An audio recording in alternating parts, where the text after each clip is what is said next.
é receita, né? Que é o objetivo aqui, eu acho que de todo mundo. O mais importante é a gente entender o quê? Os fundamentos por trás, tá? Então, primeiro, aprendi isso com Alex Hormozzi, que a gente não consegue definir, dificilmente a gente consegue entender. Então, quando a gente pensa em GTM, muita gente fala de GTM, né, mas não é necessariamente todo mundo que entende o que é GTM. Então, para deixar todo mundo na mesma página, a primeira coisa de GTM é o quê? Isso aqui está na frente? Eu não sei se está na frente. Tá tudo certo aqui? Vocês estão conseguindo ver ou tem um negócio do zoom na frente aqui? Dá para ver normal. Não, beleza. Então, quando a gente pensa em GTM, como é que eu gosto de separar isso? Eu gosto de separar como quatro pontos importantes. Então, GTM é o quê? É uma estratégia que eu desenho para lançar um produto ou lançar um serviço em determinado mercado. Então, entenda-se como GTM, como estou iniciando uma ida a mercado. Só que o que é mais comum? Quando a gente pensa em empresas, normalmente elas já estão dentro do mercado, só que muitas vezes elas acabam aparecendo, elas não sabem, elas não desenharam direito qual que é o jogo que ela quer jogar.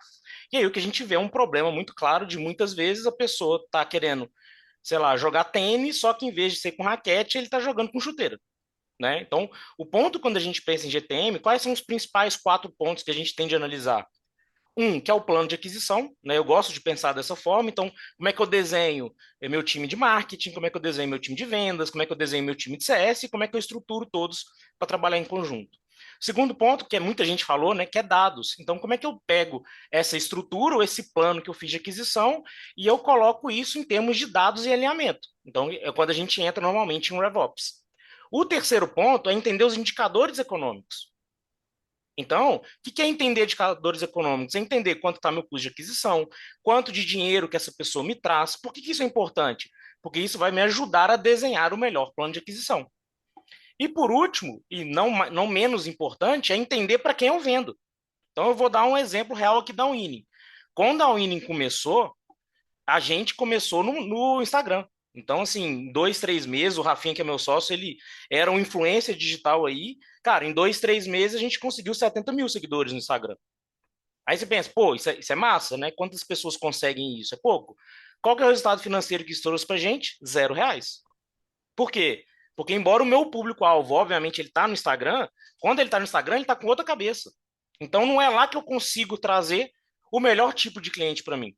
Né? Então, quando a gente pensa no quarto ponto, é ICP e oferta. Então, a Win migrou do Instagram para a gente produzir conteúdo e gerar autoridade dentro do LinkedIn, que aí foi quando a gente começou a ter resultado. Então, quando a gente pensa em GTM, a gente tem que entender que são vários pontos e eles têm que trabalhar em conjunto para a gente poder ter o melhor desenho de estratégia, tá? O que a gente vai falar aqui mais específico hoje, né? Eu vou falar como é que eu desenho esse plano de aquisição, né? Pensando especificamente mais na parte de marketing e na parte de vendas, né? Então, como é que eu desenho, qual que são as táticas ou a fundação que eu consigo ter o melhor desenho de aquisição, seja de marketing ou seja de vendas. O primeiro ponto para uma estratégia de aquisição, né, uma estratégia ideal, é eu entender quanto que é o ACV, ou seja, Annual Contract Value, quanto que esse cliente me paga por ano, e entender o meu LTV, ou seja, quanto que esse cliente me traz no tempo. Então, por exemplo, eu vendo um contrato de um ano, mas o cliente fica comigo em média 3 anos. Então, considere que seu LTV são os 3 anos de receita e seu ACV é um ano só de receita. Por que isso é fundamental? E aí a gente tende a classificar, né? O mais importante vocês entenderem aqui não é nem o número em si, mas é entender a dinâmica. Quando a gente pensa em ACV, a gente tende a dividir em baixo ACV, médio ACV, médio alto, alto ACV e muito alto, tá? Até eu vi que tem um erro aqui, na verdade o alto seria acima de 250 a 1 milhão, aqui está 1 milhão. Mas o ponto mais importante é entender essa dinâmica, né? O que significa isso? Eu entender que quanto mais baixo o meu ticket médio, ou seja, quanto menos eu tenho de receita por cliente, menos eu tenho que investir em aquisição. Então, o que significa isso?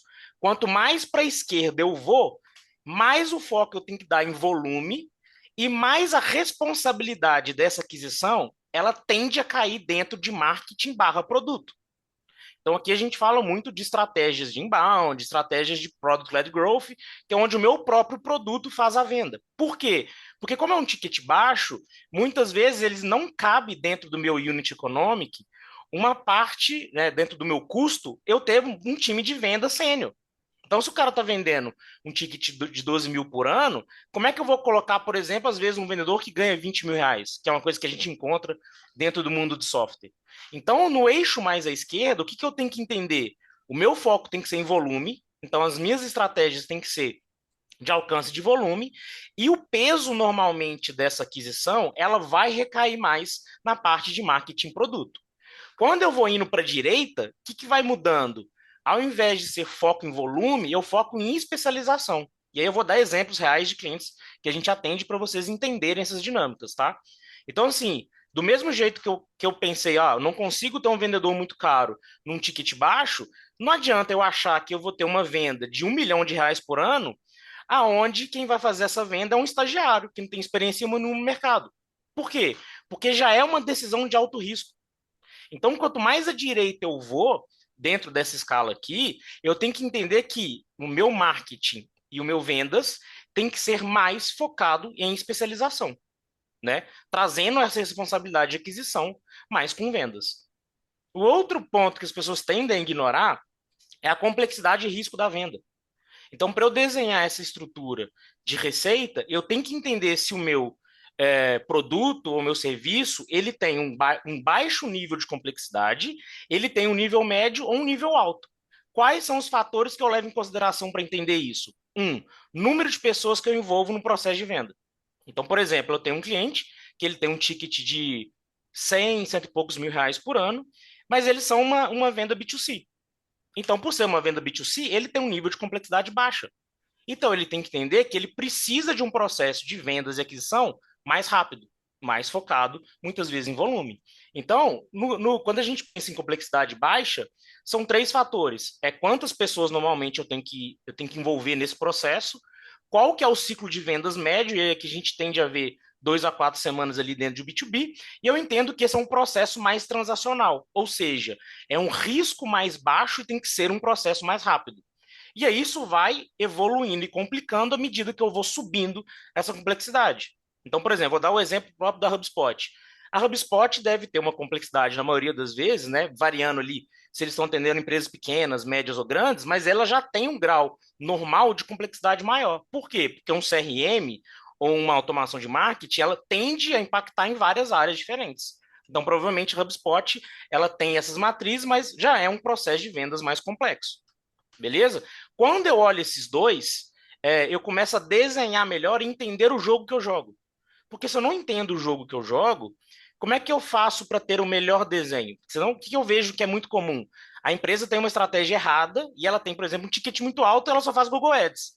Cara, meu sonho é que uma empresa que tem um ticket muito alto consiga vender, consiga atrair demanda só via Google Ads. Mas não é muitas vezes o que a gente vê na prática, né? E o outro ponto importante é entender que receita não é só responsabilidade de vendas, mas receita é uma responsabilidade de empresa. Então, a empresa que não vende, ela não cresce. Então, assim, toda empresa ela tem que ter os desenhos de arquitetura para quê? Gerar resultado. Beleza? Vamos para uma parte mais prática, né? Eu vou falar de duas coisas aqui. Como é que a gente normalmente estrutura um GTM de marketing? Então, vou falar das principais motions que eu considero, e eu vou falar depois como é que a gente estrutura essa aquisição do ponto de vista de vendas, tá? Quando a gente pensa em marketing, eu gosto de dividir em quatro grandes iniciativas, tá? A gente tem o inbound marketing, que é o quê? É eu fazer atração. Então, é marketing de atração. É onde normalmente eu produzo conteúdo e eu foco em grandes volumes. Então, eu vou fazer o quê? Conteúdo, meu foco está na oferta, meu foco está no valor, que é fazer o cliente chegar até mim. Outro ponto importante é o outbound. Muita gente escuta, entende o outbound, que é o quê? É eu ir atrás do cliente. Então, eu estou fazendo uma prospecção ativa. O terceiro, que é o ABM, chega a gerar muita confusão. O que, que é o ABM? O ABM é quando a gente pode entender como se fosse um outbound um pouco mais avançado, aonde eu faço o quê? Eu reduzo o número de empresas que eu vou focar e eu vou fazer um trabalho mais personalizado. Então, a diferença que normalmente tem de ABM para outbound é o ABM normalmente é um trabalho conjunto de vendas e marketing, ou seja, conteúdo e humano, aonde eu estou fazendo o quê? Eu tenho menos contas, aonde eu estou dando mais atenção para essas contas, beleza? As outras duas motions que são muito importantes de marketing é o que a gente fala de evento, né? Então, evento normalmente são conexões presenciais. onde a gente pode fazer jantar, roadshow, conferências e pequenos comitês. E o quinto, que é um muito importante também, que as pessoas tendem a não lembrar, que é a parte de parceria. Então, tem muita empresa que cresce muito tendo parceiros estratégicos, beleza? Então, um ponto importante que eu já vi muitas pessoas falar assim: ah, pô, meu ticket é baixo, então eu vou investir só em inbound. Cara, isso é um erro. Por quê? O ponto não é necessariamente se uma motion funciona só no modelo. O ponto mais importante é entender qual que é o papel dessa estratégia ou dessa motion dentro do meu contexto. Então, por exemplo, inbound funciona em ACV alto? Sim, mas o papel ele muda. Então, normalmente a gente pode olhar o quê? É, a gente pode olhar o motor como um motor principal, por exemplo, em ACV baixo, ou eu posso olhar como algo focado em awareness e nutrição em ACV alto. Significa que o nível de prioridade dos dois é a mesma? Não. Eu posso, às vezes, com um ticket mais baixo, começar num ACV como inbound, né? No ACV baixo, eu posso começar com um motor principal como inbound e deixar para eu investir, por exemplo, inbound, quando eu tenho um ticket alto, quando eu já tiver outras motions rodando, né? E evento, por exemplo, evento é um clássico. Funciona? Funciona. Eu posso patrocinar evento de alto alcance em ACV baixo, e aí meu objetivo é o quê? É expor minha marca ao máximo de pessoas possíveis ali dentro do meu CP, ou eu posso focar em jantares executivos quando eu estou falando de ACV alto. Então, o que, que é importante? Dentro do meu contexto, como que eu pego essas estratégias e eu adapto isso para dentro do meu cenário? Né? Então, isso é normalmente a forma como a gente divide, como a gente atua aqui dentro dos nossos clientes. E aí, como é que a gente pode entender? Eu fiz aqui um desenho de motions principais, como é que a gente gosta de dividir isso aqui dentro da nossa metodologia e como é que ele se encaixa nesses 4 níveis aí de ACV. Então, o que, que é os 4 níveis, né? Separei em 4 aqui: baixo, médio, alto e estratégico. Então, por exemplo, dentro do inbound, se eu quero usar aqui, o que, que é uma alta prioridade para mim? Eu vou provavelmente, né, priorizar uma estratégia de inbound quando eu estou falando de ticket baixo e médio. Significa que ele não funciona para ticket alto e para ticket estratégico? Não, ele pode funcionar. Só que talvez ele desça na minha cadeia de prioridades, né? Então, quando eu estou inbound falando de ACV baixo, o que, que eu vou focar? Eu vou focar muito em fundo de funil e eu vou focar em conversão rápida. O que, que eu quero ali tentar melhorar? Eu quero melhorar meu SEO, meu SM, né? Que é a otimização de mídia paga. Por quê? Porque é uma conversão rápida. Eu não trabalho tanto essa jornada quando eu tento atuar inbound. Né? Já nos ACVs médios, altos, estratégicos, como que esse inbound entra dentro desse fluxo? Ele entra ajudando na jornada de compra. Né? E trabalhando essa nutrição. Então, eu trabalhar essa nutrição, por quê? Porque ACVs mais altos, a gente pode ver aqui embaixo, ele tende a necessitar de um grau de confiança mais alto. Por quê? Porque o risco é maior. Então, isso quando a gente pensa em inbound, né? Qual que é o outbound? Eu, particularmente, tendo a não recomendar outbound para ticket muito baixo, a não ser que seja algo 100% automatizado via AI. Por quê? Porque o custo de ter vendedores, pré-vendas e etc., ele tende a ser muito alto. Então, aonde que eu tendo a recomendar mais outbound? Quando a gente fala de ticket médio, então você vai ter um foco em volume e alcance. Quando eu falo de ticket alto, eu já começo a segmentar e ter menos contas. Eu já começo a trabalhar ali mais foco em gatilho e contexto. Então, por exemplo, eu tenho um cliente aqui lá do Sul que ele já tem um ticket mais alto, um processo de vendas mais complexa. O que, que eles vendem? Eles vendem integração de API. Então, com um ticket bem alto, né? Então, lá, o que, que a gente focou, por exemplo, num trabalho de outbound? A gente focou muito em gatilho e contexto. Então, assim, qual que era a tese quando a gente fez lá? A tese a gente fazia uma varredura de vários sites, de contas específicas, aqueles sites de empresas de tecnologia, empresas SaaS, que não tinham uma área específica de integrações, era o gatilho que a gente usava para iniciar um trabalho de outbound. Né? Então, aqui dentro do nosso modelo, como é que a gente foca na parte de ticket alto.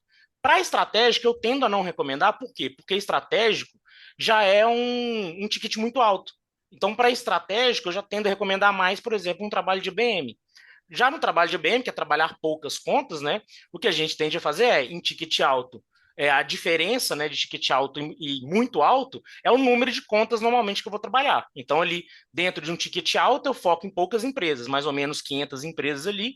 E o que, que eu tenho que fazer? Eu tenho que fazer múltiplos pontos de contato, eu tenho que trabalhar conteúdo, eu tenho que trabalhar outreach. Então, por exemplo, uma estratégia que a gente vê que dá muito certo para ticket alto estratégico é o quê? É o time de vendas ter contas específicas para trabalhar, e aí eles trabalham vários pontos de contato dentro dessas empresas, e ao mesmo tempo a gente usa muito o LinkedIn com distribuição via ads para nutrir esses diferentes profissionais. Então eu pego, mapeio 500 empresas que eu quero vender, eu mapeio 3, 4 principais stakeholders que eu quero trabalhar. Então, às vezes, eu quero trabalhar com um diretor financeiro, quero trabalhar com um diretor de vendas, que é importante para o meu processo de venda. O que eu faço? Eu foco nessas empresas e eu trabalho tanto o time de vendas fazendo prospecção ativa, quanto eu trabalho, por exemplo, via LinkedIn Ads distribuindo conteúdo específico para essas verticais. Legal? Então a diferença aqui é quando a gente fala de estratégico, né, que é um ticket muito alto, começa a ser muito importante um papel de introdução executiva, que é executivos ajudarem na parte de abertura de contas. Ou então, algo que é muito comum, é o que a gente chama de co-sell. Então, eu tenho partners, né, que eles me ajudam a vender, que está até aqui embaixo. Eventos, igual eu falei, né? Eventos para ticket baixo, ele tem que ser um foco maior em volume e evento de alto alcance. Eu tendo a não recomendar muito, principalmente para empresas no início. E aí, assim que eu vou subindo esse ticket, eu tenho que entender que eu tenho que segmentar um pouco mais. Eu vou trabalhar até aqui no final. Uma coisa que funciona muito bem às vezes a gente faz um evento pequeno em São Paulo, fecha ali um restaurante, coloca 30 pessoas no evento, sendo 15 leads potenciais que a gente está trabalhando e 15 clientes. Então, o que eu estou fazendo ali? Gerando valor e gerando um alto grau de confiança, que é a parte que está aqui embaixo. Já em parceria, eu acho que funciona e eu acho que ele é bom para todos os ACVs. A diferença é o foco. Então, quando a gente fala ali mais na parte de ticket baixo, eu tendo a focar mais num processo de referral e ecossistema. E para ticket mais alto, eu já trabalho mais uma parte de co-marketing, co-sell, com empresas específicas. Então, eu tenho, por exemplo, um outro cliente aqui, que eles são revendedores, por exemplo, de Microsoft. Então, o que eles fazem? Eles trabalham muito com marketing com Microsoft e co-sell. Então, vários executivos, por exemplo, da Microsoft, eles participam nesse processo de venda. Beleza? Então, o principal ponto aqui que eu quero mostrar é que diferentes motions, né, dentro do que a gente considera, eles podem funcionar em diferentes ACVs. O que vai mudar é como que eu executo isso. Beleza? E aí, a gente tem um outro grau, né, que eu estava falando um pouco, que é da parte de confiança, que é o que a gente chama de trust, né? Então, eu tenho três tipos de trust, né? Eu tenho um trust baixo, um trust médio e um trust alto. Ou seja, qual que é o nível de segurança, o nível de credibilidade, vamos chamar assim, que eu tenho que gerar com essas empresas. Então, o que eu tendo a ver aqui, tá? Decisões simples é um, dois decisores baixo risco. As táticas mais comuns é o quê? Cara, eu vou fazer um free trial, vou fazer um freemium, vou fazer uma demo, eu vou trabalhar muito review e rating em canais especializados, eu vou trabalhar muito comparativo de produto.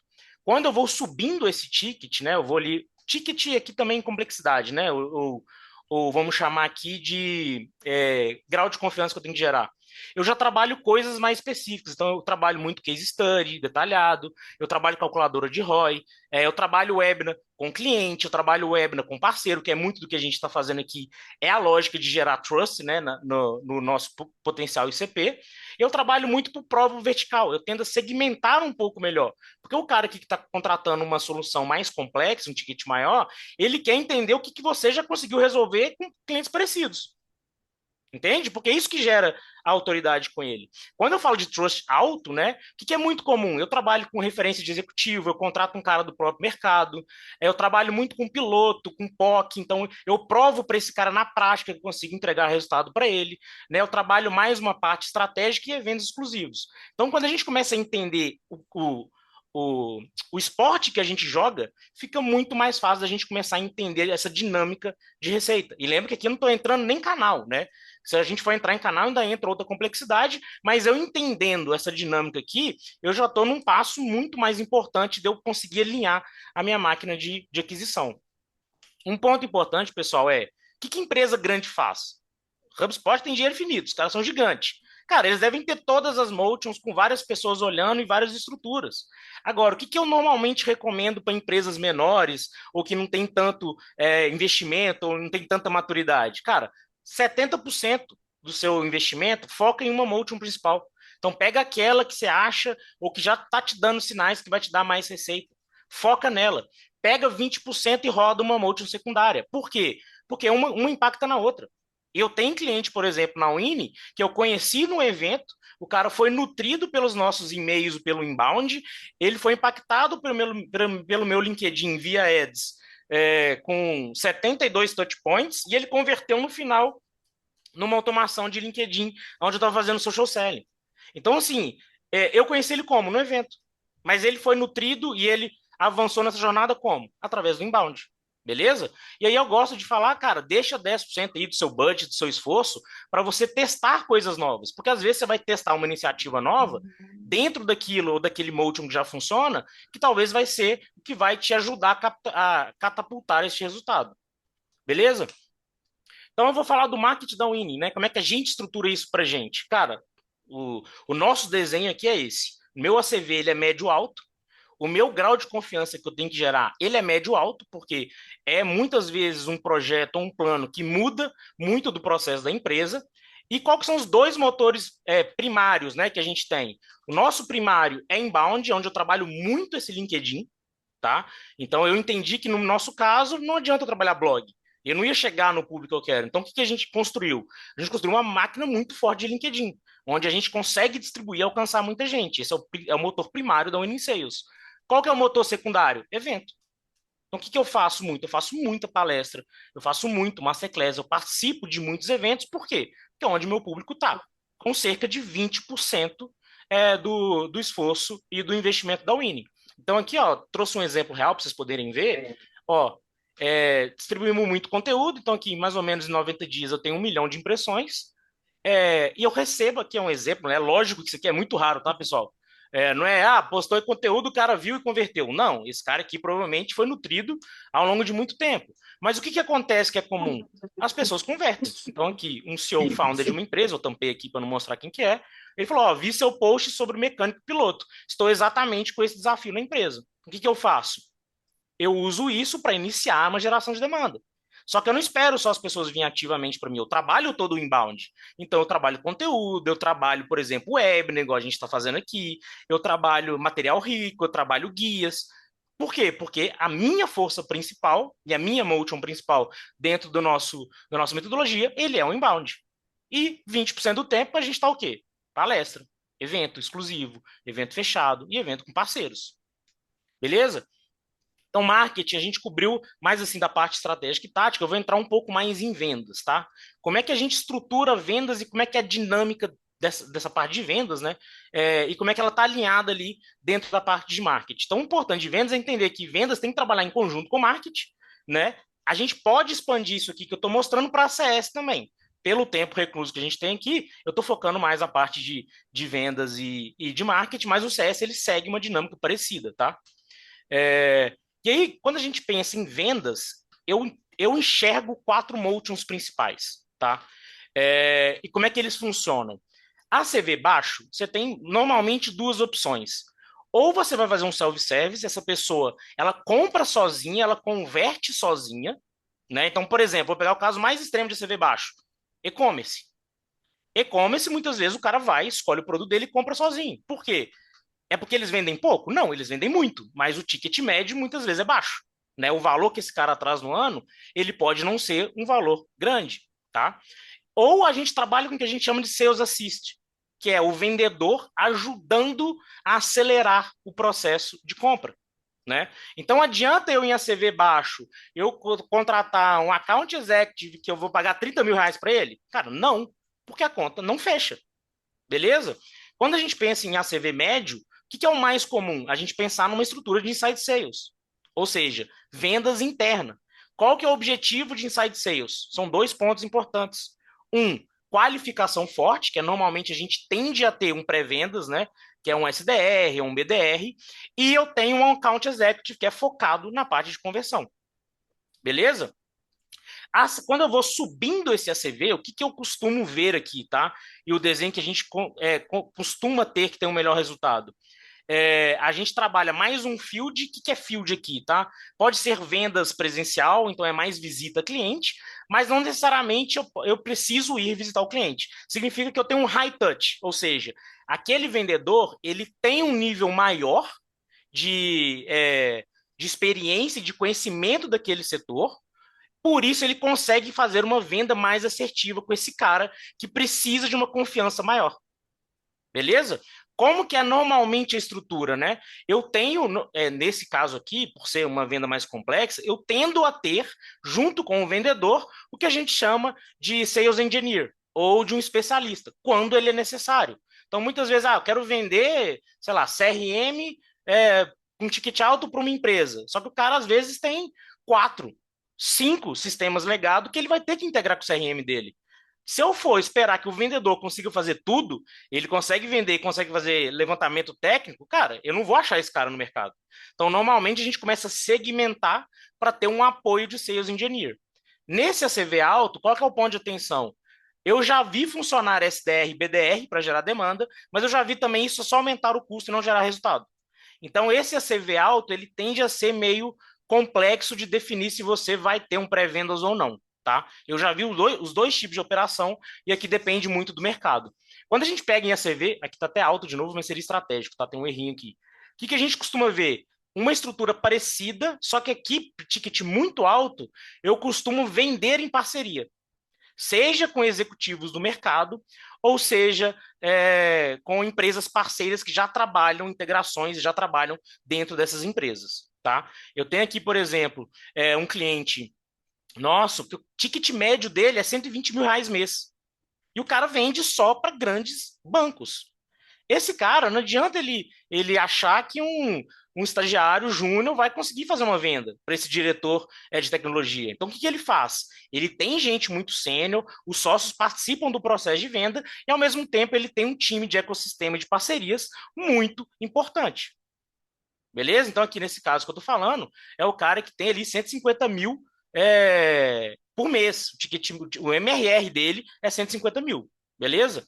O ponto que eu quero chamar a atenção aqui, mais do que necessariamente só o valor, é entendam que esse ponto ele não tem um número de corte. Passei de 25 mil mês, eu tenho que trocar para outro modelo. Não, porque aqui é o grau de especialização.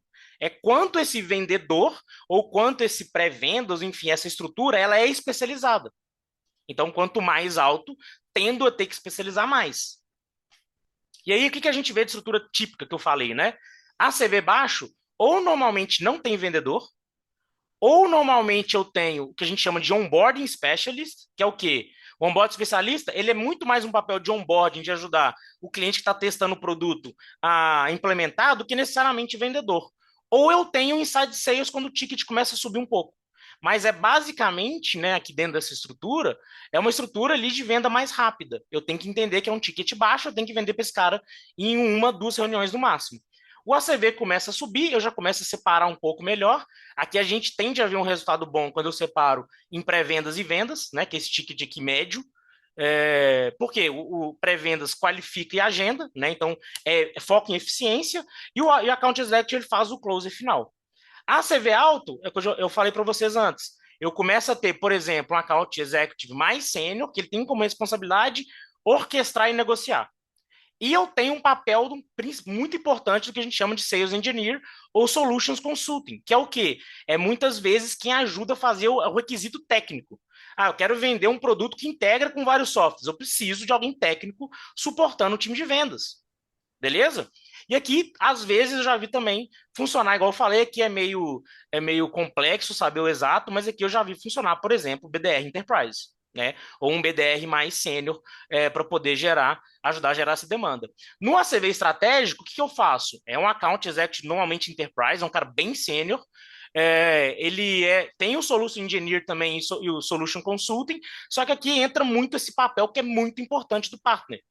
Né? Que é essa empresa que muitas vezes já opera e já presta serviço para o cliente que eu quero vender.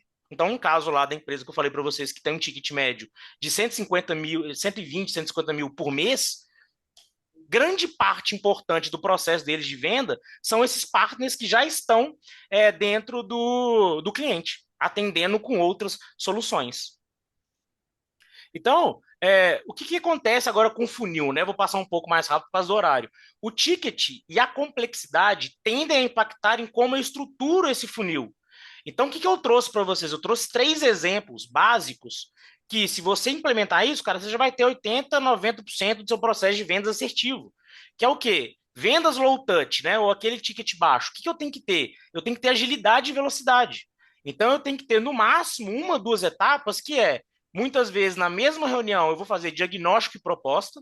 Então, ali, eu foco em entender a situação e os problemas daquela lead, né, como um diagnóstico rápido. Eu já apresento uma solução alinhada diretamente às dores desse cliente. Eu já mostro planos de investimento para eu já ter algo mais assertivo e rápido. Onde que eu vou usar isso?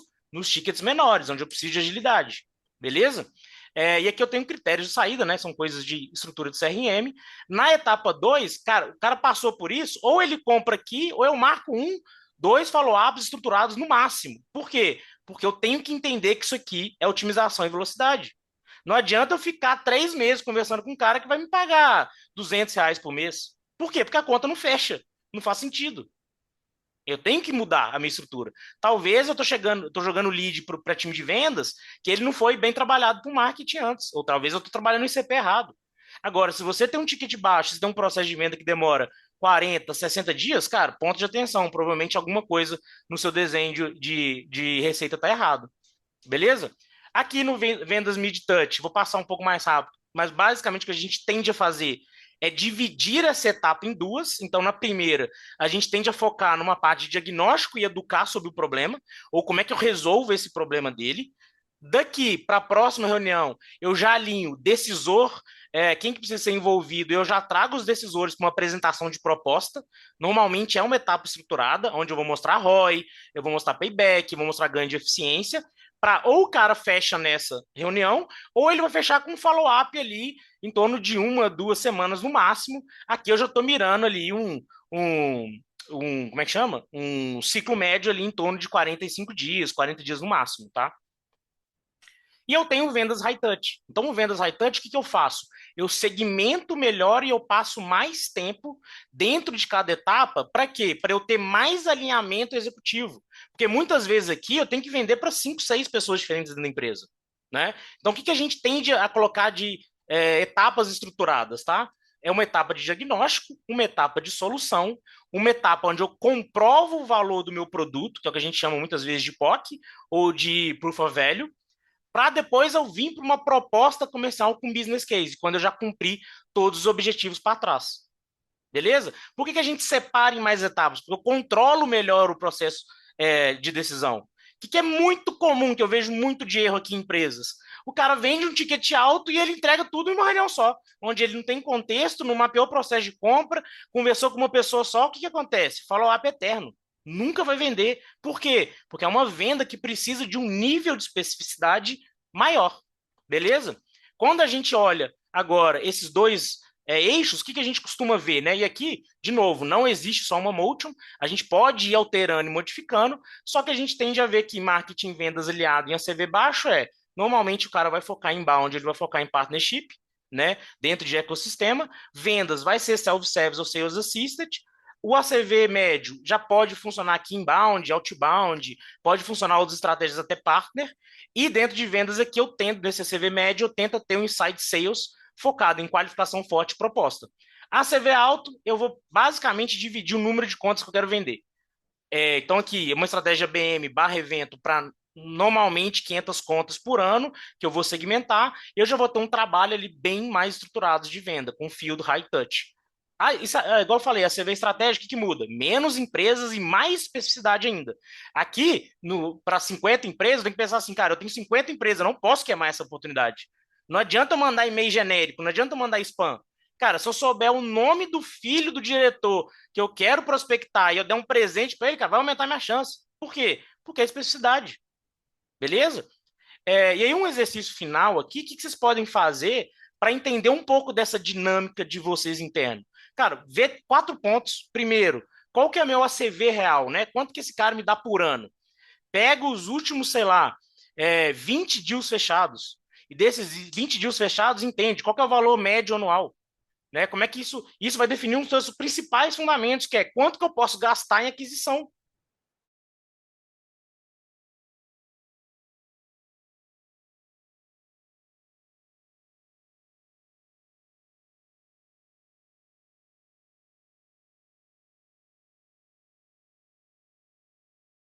é um grande. Opa, alguém tá falando que travou aí? Voltou? Voltou? Hello? Aí E voltou sim. agora, Ivan. Boa.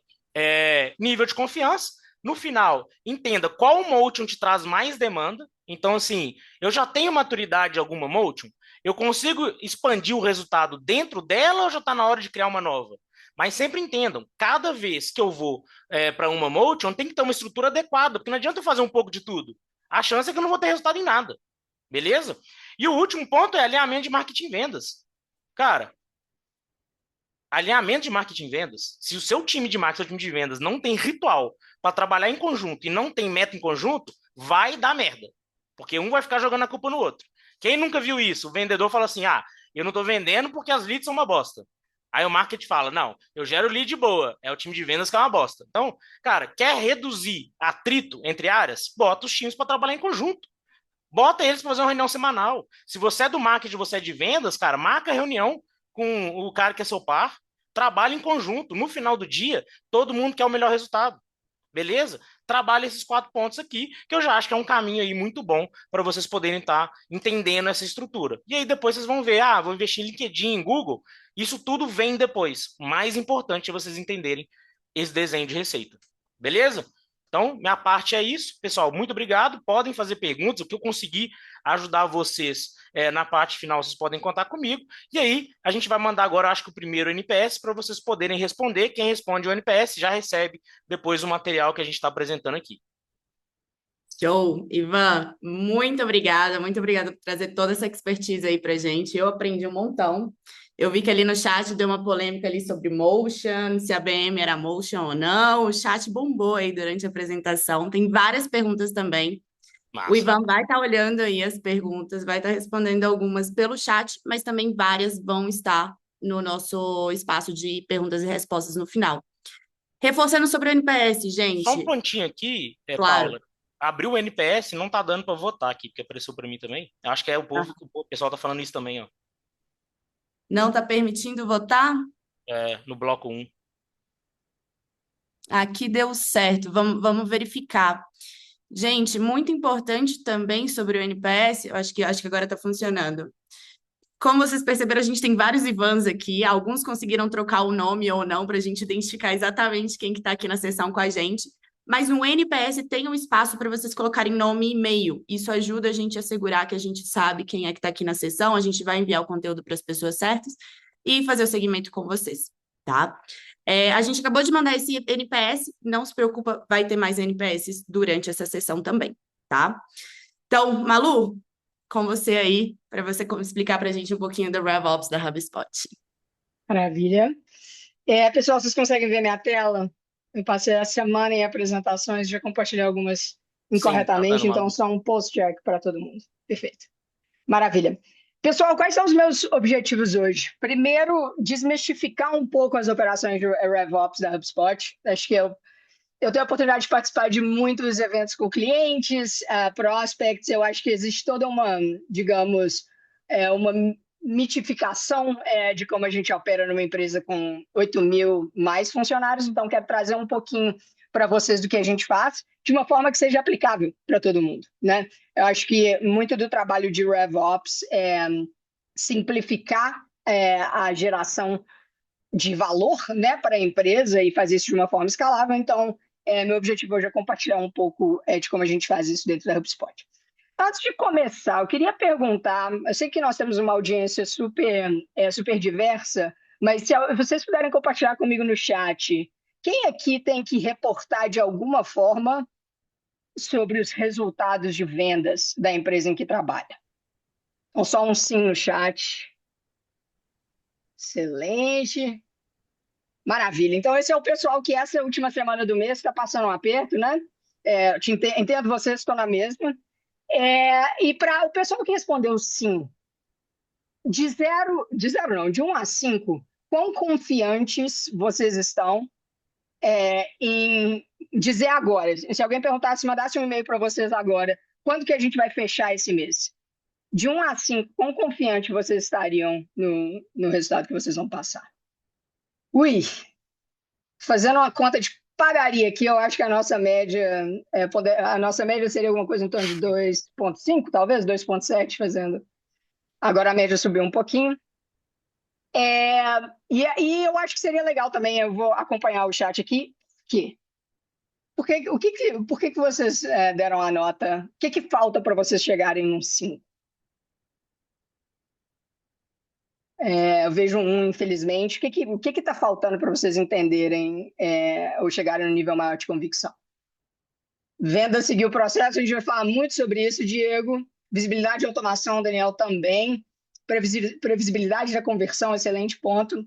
Depender do vendedor, esse é um tópico. Trabalhei com o Ivan muitos anos antes de entrar na HubSpot e posso dizer que esse é um grande desafio perpétuo entre Ops e as nossas operações de receita. Maturidade da equipe comercial, investimento adequado. Perfeito. Então, acho que a gente vai conseguir passar por muitos desses pontos, mas eu queria começar falando um pouquinho sobre a pergunta que eu mais recebo, seja da minha família ou de pessoas amigos de colégio ou pessoas do mercado. Poxa, seu cargo é muito legal, mas o que você faz, né? Quando você pensa em Strategy and Ops numa empresa como a HubSpot, novamente a gente está falando de uma empresa que hoje tem 8,2 mil funcionários, então naturalmente a nossa operação de vendas é grande e demanda um alto nível de escala e também demanda uma equipe grande de operações para suportar, né? Mas independente se você tem uma empresa de 5 funcionários ou 5 mil funcionários, quando a gente pensa em RevOps, eu vejo, de uma maneira geral, tem 3 coisas que uma operação de RevOps, seja uma banda de uma pessoa, ou seja, uma operação com mais de 100, tem 3 grandes competências que o RevOps precisa atender na sua empresa. A primeira é planejamento, né? Qual que é o objetivo ter uma competência de planejamento permite que você responda e apoie, né, o processo de tomada de decisão de como a sua empresa decide crescer, né? Então, aqui é quando você para e pensa, onde são as maiores oportunidades do mercado? Como que a gente divide e prioriza territórios, segmentos, né? Como que eu desenho, para o ponto do Ivan, né, em termos de quais são os papéis envolvidos no seu tipo de vendas, além dos papéis, existe um grande componente que é como você remunera esses papéis, né? Então, quais são os modelos de incentivo que alinham o comportamento e o resultado que você quer chegar? E como você conecta as metas comerciais com o seu orçamento, né, e a sua capacidade real? Então, qual é a sua posição relativa ao mercado em termos de perfil de talento, quanto que você paga para essas pessoas, né? E como que você consegue construir um plano que, no final das contas, fecha a conta, né? Segunda grande competência é a execução, né? Então, particularmente, uma das partes que eu mais gosto, nós passamos, acho que todas as empresas passam muito tempo planejando. Eu vejo, de uma maneira geral, que o seu planejamento só é tão bom quanto a sua capacidade de executar e entregar em cima dele, né? Então, como o seu crescimento acontece no dia a dia? Visibilidade de pipeline, forecast, performance, suporte ao seu ciclo de vendas. Como que você coordena, a gente falou um pouquinho sobre isso, marketing, vendas, parceria e customer success. Como você acompanha os resultados e reporta em cima disso. E como que você faz sua correção de curso, né? Se as coisas estão indo, digamos que quando existe um grande gap entre o que você planejou, ou seja, o que você achou que ia acontecer e o que está acontecendo na prática. E tem uma terceira grande competência que muitas vezes eu vejo que é subestimada, que é a habilitação, né? Então, você tem um plano excelente, a sua execução, seu time está entregando, você esqueceu de contar para as pessoas como de fato executar em cima disso, né? Então, como você gera clareza de papéis, processos e melhores práticas comerciais? Como você capacita o seu time de venda para ter uma operação mais previsível, né? Como que você tem um uso inteligente de dados, tecnologia e automação? Então, um exemplo muito claro da nossa operação, toda vez que a gente lança um dashboard legal, eu acho ótimo, acho lindo. Muitas vezes a gente esquece de contar para as pessoas como usar esse ponto de dados, né? Então, a parte de habilitação é basicamente relacionada a como você constrói as competências na sua equipe para que eles executem um excelente planejamento que você traçou.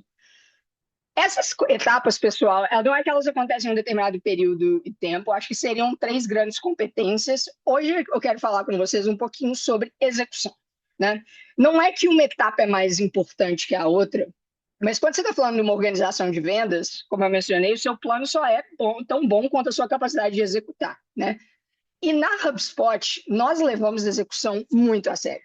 Novamente, não é uma comparação com as outras etapas, mas O motivo pelo qual eu diria que eu gasto 65% do meu tempo apoiando a equipe de vendas na execução do negócio é muito simples. Quando você foca em execução, você transmite ao negócio, clareza, que é igual a previsibilidade, que no final das contas nada mais é do que demonstrar que você tem controle do seu negócio. Mesmo quando você não está batendo as metas ou mesmo quando existem desafios no seu negócio, quando você tem uma boa estrutura de execução numa operação de vendas, você consegue transmitir essa confiança para o negócio que, no final das contas, vai garantir que você continue recebendo mais investimentos, né? Uma frase que nas nossas equipes a gente fala bastante de uma maneira geral, os negócios no planeta não são opportunity constraints, né? A sua empresa pode colocar R$100 ou R$500 em qualquer frente de negócio, qualquer produto.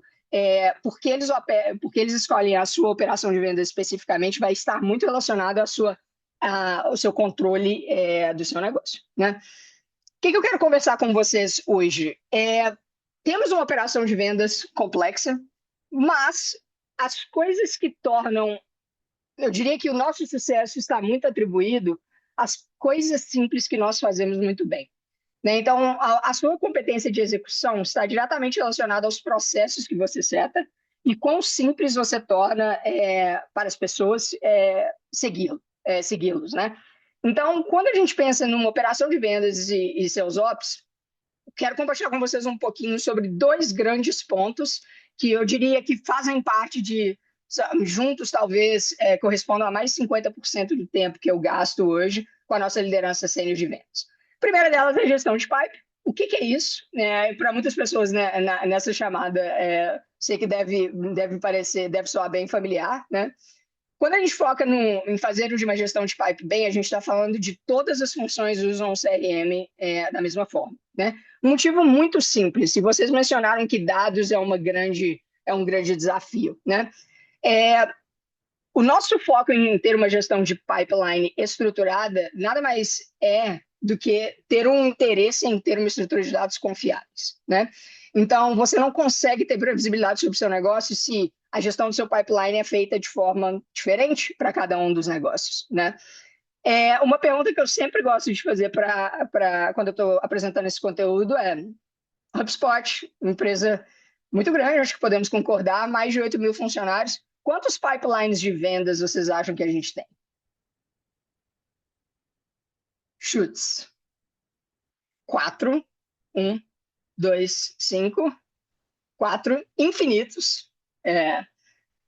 E para dar um pouco de contexto para vocês, hoje o HubSpot opera em mais de 13 localidades, né, em termos de escritório. Nós temos, como eu mencionei, mais de 8 mil funcionários. E a realidade é que nós temos só um pipeline. É só um processo comercial, né? E em termos do que o Ivan compartilhou um pouco atrás, o ponto aqui é que, ainda que as etapas sejam as mesmas, o que muda numa venda de alta ou baixa complexidade é a velocidade com qual nossos vendedores avançam nesse pipe. Por que o foco em ter só um pipeline? Porque é a forma mais simples de vocês criar uma estrutura de dados que vai te dar alguma inteligência depois, né? E a gente vai falar um pouquinho na prática sobre como isso funciona. Então, a gestão de pipe é uma responsabilidade de todo mundo, tem um objetivo de manter eficiência de vendas e permitir que o RevOps traga insights para o negócio que vão ajudar a gente a crescer de forma sustentável. A segunda grande rotina é o forecast, né? Então, o que é forecast para a gente? Eu acho que essa definição é importante porque muitas vezes fala-se de forecast como se fosse um planejamento, né? Setar metas anualmente. Para a gente, nós temos um processo anual de planejamento em que setamos as metas para todo o ano, né?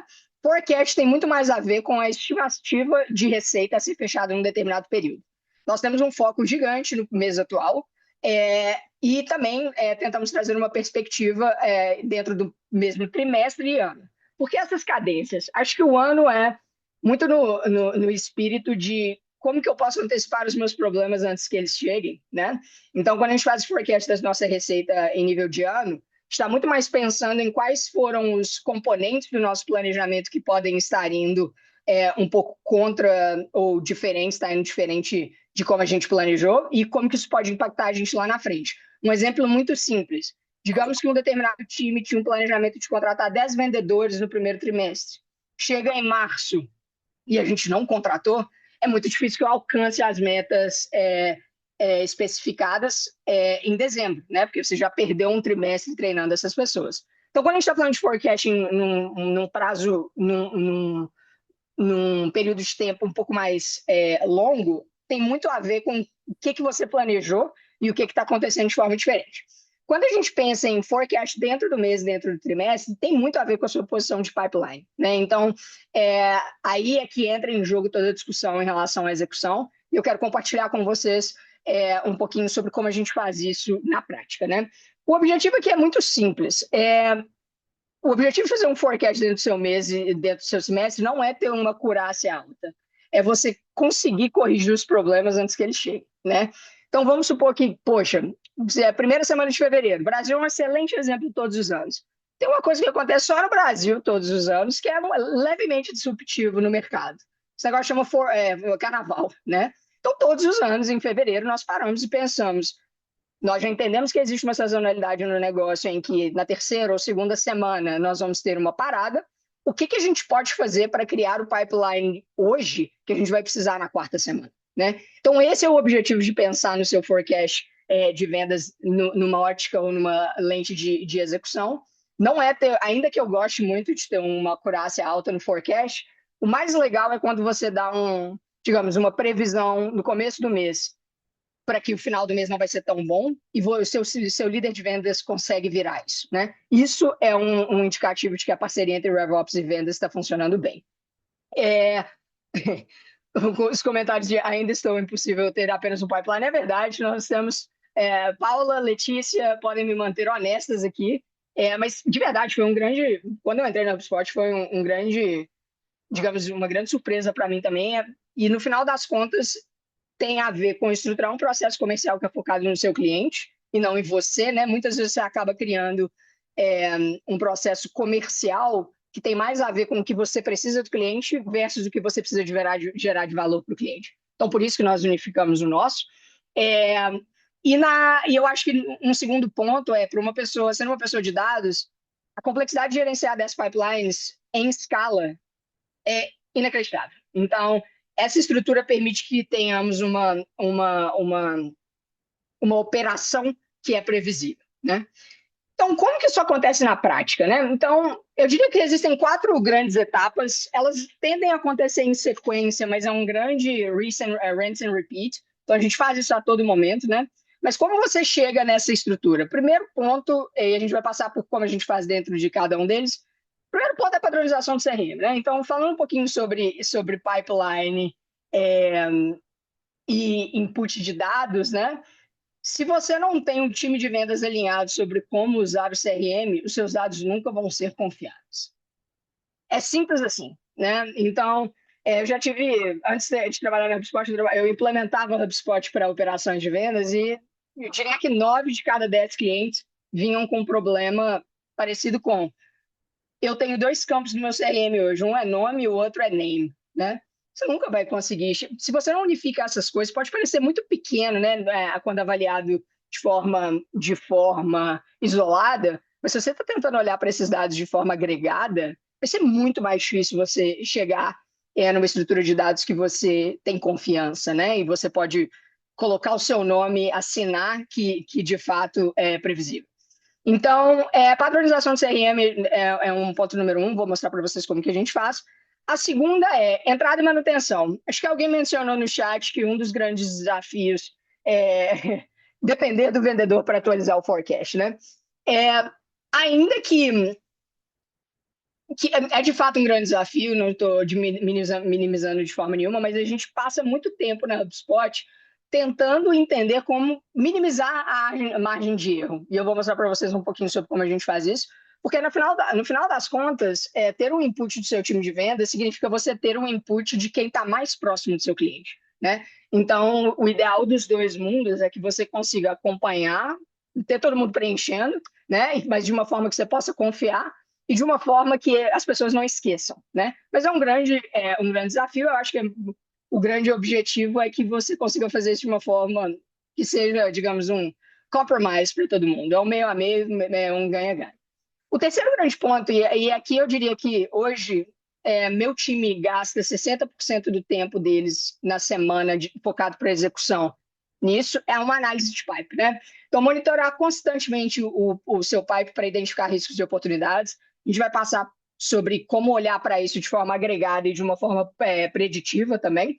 E o quarto se alguém te manda um e-mail hoje perguntando onde a sua operação de vendas vai fechar no mês, você precisa ter uma resposta, né? E o quarto digamos que é onde todo esse processo culmina, utilizar os seus modelos, se você é uma pessoa de ops, se você é uma pessoa de vendas, usar os dados que estão disponíveis para você para tentar adivinhar ou prever, né, onde você vai chegar.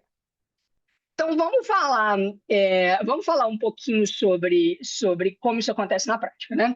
Então, como eu mencionei, na HubSpot, todas as equipes de vendas, independente do segmento, independente do tipo de cliente, segue o mesmo processo.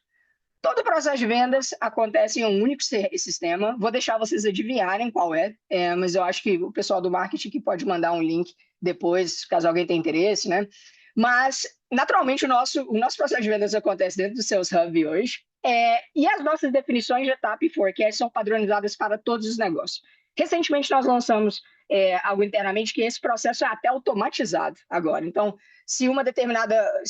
naturalmente, os vendedores podem alterar, mas digamos que a sua etapa é um discovery. Normalmente, essa oportunidade não deveria estar dentro do seu forecast. Se o vendedor quiser mudar manualmente, ele pode, mas nós diminuímos essa etapa para isso. As informações específicas têm que ser atualizadas semanalmente para todos os negócios, sem exceção, né? Por que a gente padroniza para semanalmente e como que funciona sem exceções? Ainda que eu, como uma pessoa de ops, adoraria ter as informações atualizadas a todo momento, né? Esse é o propósito de um CRM no final das contas. Existe um compromisso da nossa equipe em garantir que os nossos vendedores estão maximizando o tempo deles com os clientes. Eu não quero meus vendedores fazendo coisas admin dentro do meu CRM, então, ainda que a premissa aqui é que eles utilizam o nosso CRM bem para manter todos informados, mas uma vez por semana os gerentes vão e revisam 6 informações, aqui são 7 na verdade, 6 que são preenchidas pelo cliente, uma pelo vendedor e uma que é preenchida pelo gerente, mas eu preciso em qualquer momento, eu tenho um compromisso da equipe de vendas que nós vamos atualizar essas 6, né? Se você dividir isso em quanto tempo demora por vendedor, se você pede para eles atualizarem isso uma vez por semana e eles têm um bom CRM, não é mais de 10 minutos para você fazer uma revisão. E normalmente isso é feito dentro de uma reunião de one-on-one com os gerentes. Quais são as etapas? Os campos, né? O valor do negócio, qual que é a sua data de fechamento, qual que é o próximo passo, qual que é a data do próximo passo e qual que é o valor. Desde semana passada, a gente, na verdade, juntou a etapa do negócio em forecast, porque isso agora é automatizado. Então, eu tenho só 5 coisas que eu gostaria de pedir para um vendedor a qualquer momento, e temos um campo que é notas do gerente, né? Então, o gerente, depois que revisa isso em one-on-ones com os seus vendedores, eles trazem uma perspectiva mais sumarizada, né? Do que está acontecendo no negócio e quais são os próximos passos. Mostrando aqui para vocês como esses são prints especificamente do nosso sistema. Então, é isso que eu espero que o vendedor preencha, né? Então, deal owner automático, quem é o dono do negócio, qual que é o valor do deal, qual que é a data de fechamento, né? Qual que é o estágio do deal que a gente vai falar sobre isso na parte direita da tela no momento. Qual que é o forecast category, quais são os próximos passos. Então, você vê aqui que nós temos nós temos um próximo passo, né? Se eu, como ops, quiser dar uma olhada em qual é esse próximo passo, eu posso olhar na atividade que está logada, né? Mas quando eu vejo tudo isso, e o que você vê no último aqui, Forecast Notes, é essa etapa do gerente, né? Então, estou fazendo uma revisão de pipeline com o VP. Vejo esses campos preenchidos, isso aumenta a minha confiança de que o deal está sendo bem gerenciado, né? Quando você olha para a direita aqui, uma coisa que acho que ajuda bastante a garantir padronização no uso do seu CRM não fala para o seu vendedor só como o seu pipe funciona. Deixa muito claro como que ele pode, o que precisa acontecer para ele passar esse deal para frente, né? Então, a forma como, e esse documento a gente pode compartilhar com vocês, mas para cada uma das nossas etapas de pipe, a gente deixa bem definido o que precisa acontecer nessa etapa e qual que é o critério de saída dessa etapa, né? Então, quando você está pensando, por exemplo, na primeira conexão com o cliente, Se você já entendeu com o que você está falando e tem uma ideia de qual que é a oportunidade, né? Por que ele está falando com a gente, move essa oportunidade para Discovery. Então, para todas as nossas etapas, vocês vão ver esse nível de detalhe, e o objetivo aqui é de minimizar a margem para erro, né? Se você tem esse documento publicado com a sua equipe de vendas, fica mais difícil alguém chegar para você e falar, poxa, mas eu coloquei esse deal em Solution Considerations, mas ele, na verdade, estava muito para trás, né? Ter esse tipo de documentação e gastar tempo habilitando o seu negócio e entender como isso funciona faz toda a diferença, né? Agora, passando um pouquinho sobre entrada e manutenção, né? Eu falei um pouquinho disso, mas gerentes e diretores são no nosso nível de escala, né? Nós temos diretores com mais de 6, 7 gerentes por equipe, né? Então, a gente trabalha nesse nível, mas você pode replicar isso com qualquer nível, volume de organização. Quando eu preciso garantir que o CRM está atualizado, eu vou para os gerentes e diretores e pergunto, nós estamos em dia? Estar em dia significa a atividade está registrada, as notas estão disponíveis, nós temos próximos passos, todas as informações estão atualizadas. Como eu mencionei, isso é feito em um processo de deal reviews, né? E quando você está pensando num volume de operação que gerencia mais de, digamos, centenas, dezenas, milhares de oportunidades de deal, em nível agregado, eu não posso esperar que, poxa, o diretor sênior da América Latina entenda sobre tudo que está acontecendo numa oportunidade, né? Existe um acordo em que as informações estão disponíveis quando elas precisam ser consultadas, mas, naturalmente, os nossos gerentes de vendas fazem deal reviews semanais com cada vendedor. Qual é o objetivo de um deal review? É garantir que nós temos clareza de tudo que está acontecendo, né? Então, esse template que vocês veem aqui é um checklist que a gente cria para equipar os nossos gerentes para ter essas reuniões de uma forma produtiva, né? Então, aqui são algumas perguntas de coaching mesmo que os seus gerentes podem fazer para entender com o time de vendas o que está acontecendo de uma forma produtiva e sem ser microgerenciamento, né? Por que isso tem valor para os vendedores? Da mesma forma que é duro para mim perder um forecast, é duro para um vendedor perder o número dele no mês, né? Então, a forma como a gente vende isso para a nossa equipe de vendas é previsibilidade para o nosso negócio, é previsibilidade para você do dinheiro que cai no seu bolso. Então, isso garante muito, digamos, buy-in da sua equipe, né? Passando um pouquinho sobre a etapa 3, né? Digamos que o seu processo de vendas está totalmente padronizado, todo mundo está preenchendo. Se você não tem conversas maduras sobre qual que é o estado atual do seu negócio, é muito difícil atuar para fazer correções, né? Então, quando a gente fala de análise de pipe, é um processo de monitoramento de todos os negócios abertos. A gente olha isso de uma forma agregada, né? Todos os nossos gerentes e diretores têm acesso aos mesmos relatórios para verificar a saúde do pipeline a qualquer momento. E em nível agregado, nós fazemos uma análise mais aprofundada entre o time de estratégia e nossos gerentes e diretores. E o que eu vou dizer sobre isso é que o objetivo não é ficar identificando essa oportunidade vai fechar, essa não vai, mas a gente quer, nesse processo, responder 4 grandes perguntas, né? Primeira você tem pipeline suficiente para bater sua meta? Seus negócios estão avançando e progredindo na velocidade que você precisa? Quais são as principais áreas de risco e o que você precisa fazer essa semana? A gente faz esse processo semanalmente com especificamente na nossa operação com diretores Plus, mas você pode aplicar isso de qualquer forma, né?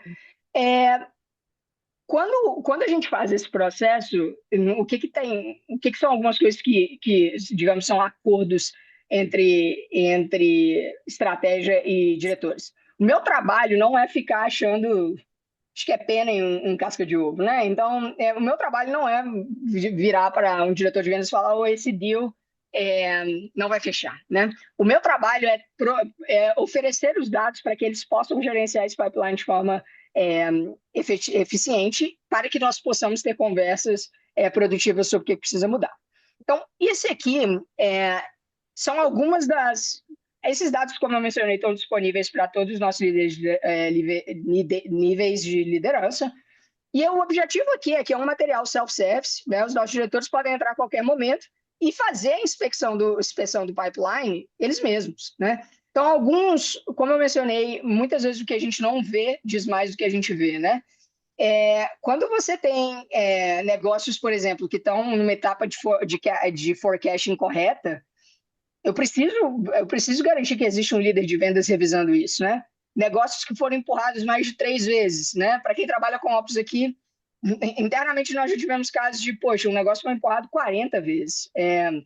E aí aqui o objetivo naturalmente, quanto mais você empurra a data de fechamento, menor controle você tem do deal, né? Então a ideia aqui é informar a nossa liderança de vendas sobre como tomar ação em relação a isso, né? Deal sem atividade de vendas por mais de 2 semanas. Esse deal tem um risco muito alto de ficar frio, né? Deals que estão muito cedo no processo e a data de fechamento está para a semana que vem, né? Então, o objetivo aqui é mais equipar a nossa liderança de vendas para ter essas conversas com os times, do que virar digamos, uma lista, um dirty list, né? Uma lista de quais são os culpados e o que está acontecendo, mas equipá-los para fazer esse coaching com a equipe. Isso permite que a gente tenha reuniões produtivas sobre o que precisa mudar no negócio, né? Então, muita gente me pergunta, poxa, vocês ficam o tempo todo em reunião fazendo isso? Como funciona? Qual que é a nossa, assim, digamos, a nossa filosofia? Tempo em reuniões deveria ser para discutir coisas produtivas e chegar num comum acordo sobre o que precisa ser feito. Isso só funciona se você tem clareza sobre qual que é o papel de cada pessoa que está trabalhando na equipe, né? Então, quando a gente pensa em execução dentro do mês, quem é o dono do forecasting do segmento é o nosso VP. Sales Strategy contribui, os diretores são responsáveis e os nossos gerentes são informados, né? Então, isso aqui, mas aí quando você para e pensa sobre gestão do CRM, veja que quem são os responsáveis são os nossos gerentes, né? Se dá algum problema, quem é accountable são os nossos diretores, e novamente toda a nossa equipe de Sales Strategy está apoiando tudo. O que a gente faz do ponto de vista de reunião, né? Nós temos uma reunião semanal em nível de diretor, 30 minutos para revisar esses dados, entender qual que é a nossa posição de pipeline versus a nossa meta. Existe uma reunião de diretores, né? E aí vai depender muito da organização, mas o objetivo aqui é compartilhar melhores práticas do negócio e entender o que a gente pode fazer para chegar no número. E existe uma reunião bissemanal com os nossos gerentes de vendas também, que trazemos esse nível de urgência e alinhamento para toda a organização. Agora eu sei que a gente vou tentar finalizar nos próximos 7 minutos para a gente ter um espaço para dúvidas, mas por que a gente gasta tanto tempo nas etapas anteriores? Pura e simplesmente para que a gente possa chegar na etapa 4, forecast, e ter um alto nível de confiança no que a gente está entregando, né? Quando eu falo de forecast, é uma parte fundamental da rotina de vendas em todos os níveis hierárquicos. Então, acho que muitas vezes o desafio é as pessoas que se importam com forecast normalmente não são as pessoas que fazem o input dos dados, né? Que no final das contas é o que você precisa para ter um alto nível de confiança. Então,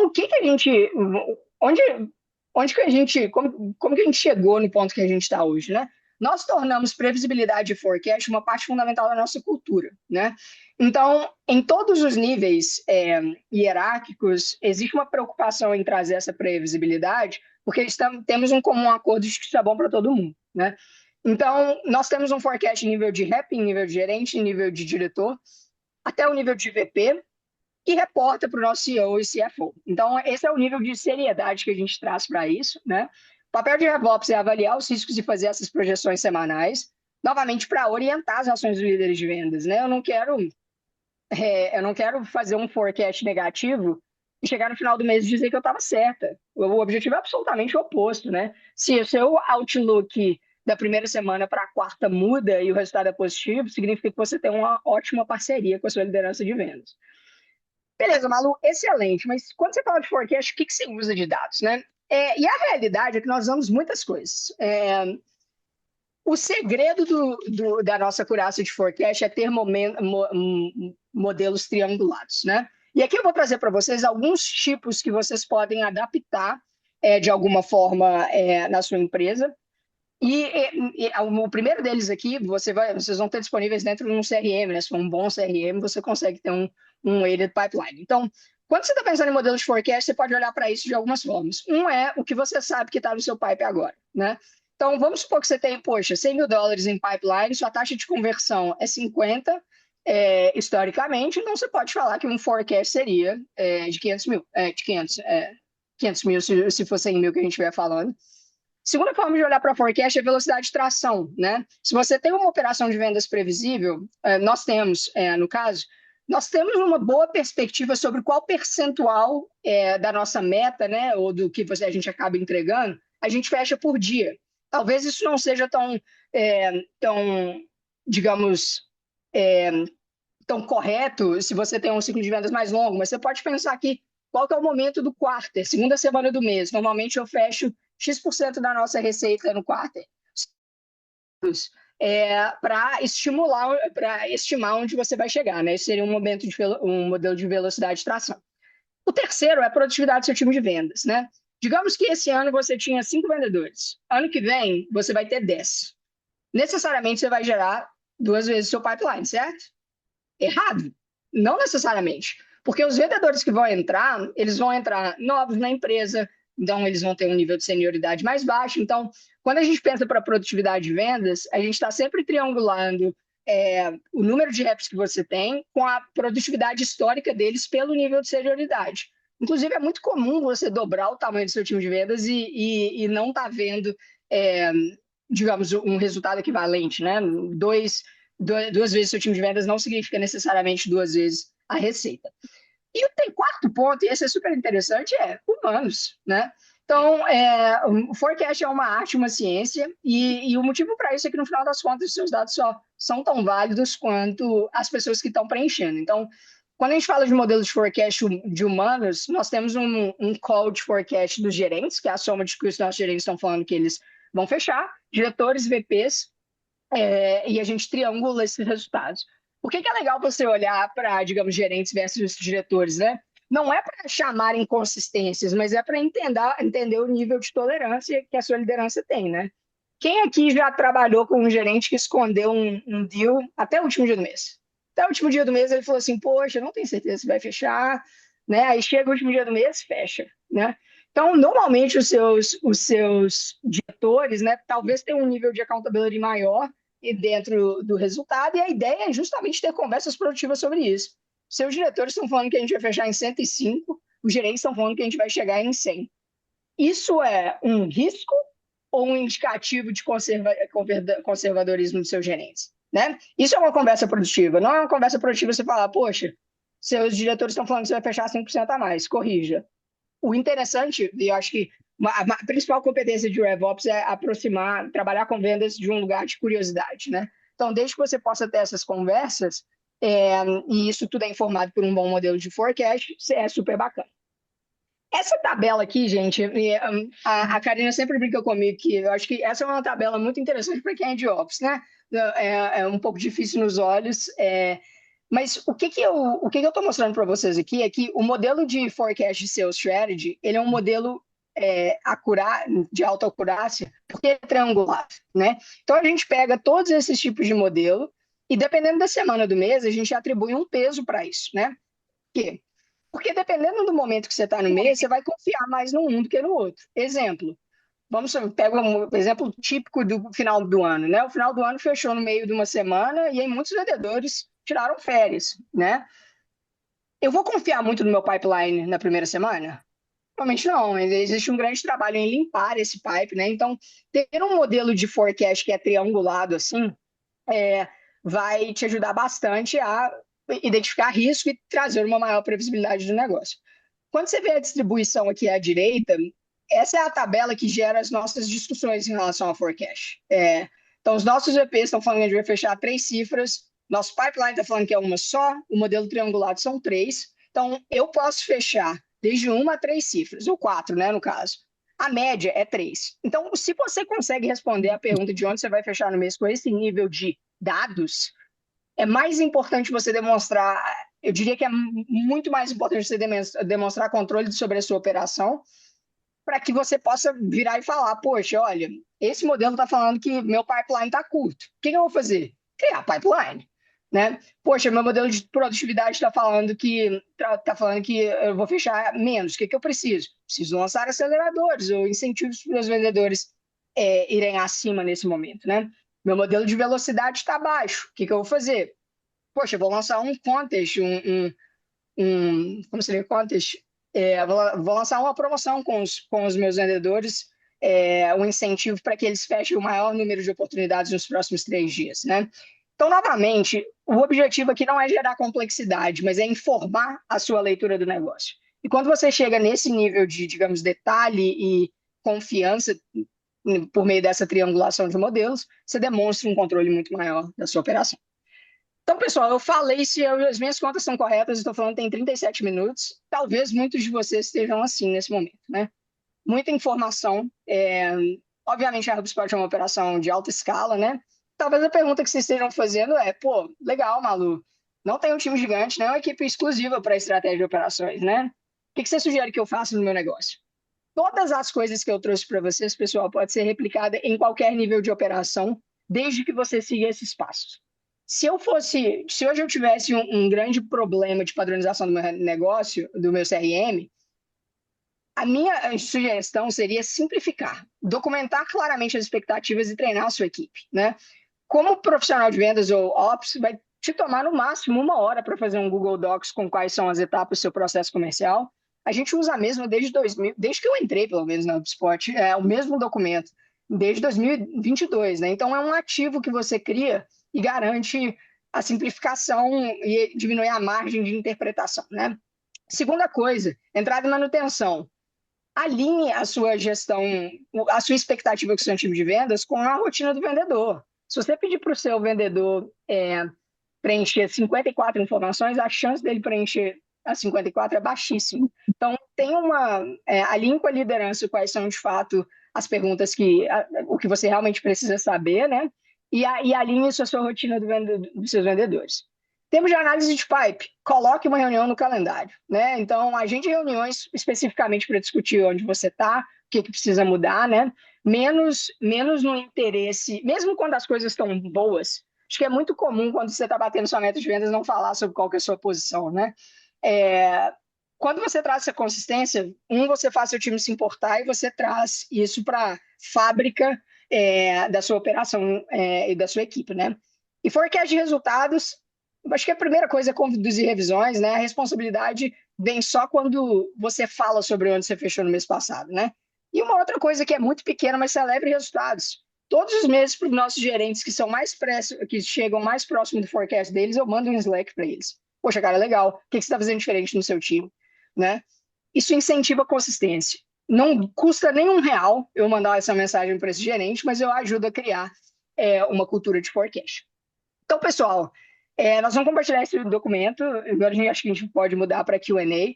Mas o meu objetivo, novamente, era trazer 4 passos que, sim, nós fazemos isso com muita consistência numa empresa de 8.000 funcionários, mas vocês podem replicar em qualquer operação, independente do porte. Malu, obrigada demais. Deu aulas aqui pra gente, o chat também bombando de comentários, várias perguntas. Gente, lembrando, a gente está disparando o NPS agora. Cá, me ajuda com isso, por favor. Eu vou compartilhar com vocês também um QR Code aqui na tela, caso vocês não estejam conseguindo responder esse NPS pelo Zoom, tá? Então, vocês conseguem com o celular de vocês aí por esse QR Code também. Para receber o material, respondam esse NPS para a gente, por favor, para a gente continuar melhorando esses espaços. Então, sem mais delongas, vamos para as nossas perguntas, que o pessoal caprichou. Então, eu vou começar aqui com a Malu, com alguns pontos que o pessoal trouxe para a gente. E, Malu, o Ian, ele trouxe... O pessoal ficou bem cético, né? Com a nossa questão do pipeline único. Esse aí eu também não acreditava, pessoal. Eu também não acreditava. Bombou no chat. E aí o Ian chegou pra gente e trouxe um cenário mais complexo aqui, que ele gostaria de entender como funcionaria. Então, na minha empresa, a gente tem várias business units, né? E, às vezes, uma BU tem uma ICP totalmente diferente, grau de complexidade diferente. O que você orienta aí nesses casos? Ian, né, a pergunta. Ian, eu desafiaria a necessidade de ter pipelines diferentes, porque eu acho que é um desafio produtivo no sentido de, ainda que os ICPs sejam muito diferentes, e os nossos são também, né? Hoje a HubSpot opera no mundo inteiro, para todos os segmentos do mercado, e temos o mesmo processo comercial. ainda que as etapas mudem, digamos, se você está vendendo para, sei lá, uma companhia aérea, você vai passar muito mais tempo no seu processo de compras, né? Mas você ainda precisa validar, se você estiver vendendo para uma padaria, né? Qual que é o orçamento, qual que é o processo de assinatura, né? Então, eu acho que o que eu recomendaria, e o Ivan pode falar mais sobre isso, acho que na Winning, se a gente, eles fazem muito esse trabalho, mas se você orientar as etapas do seu processo comercial para as ações do cliente, não as suas, ainda faz sentido pensar no mesmo pipe, né? Ainda que essas etapas mudem de forma diferente, né? Dando um exemplo para vocês, temos oportunidades que um deal fica na etapa de compras por mais de 60 dias, né?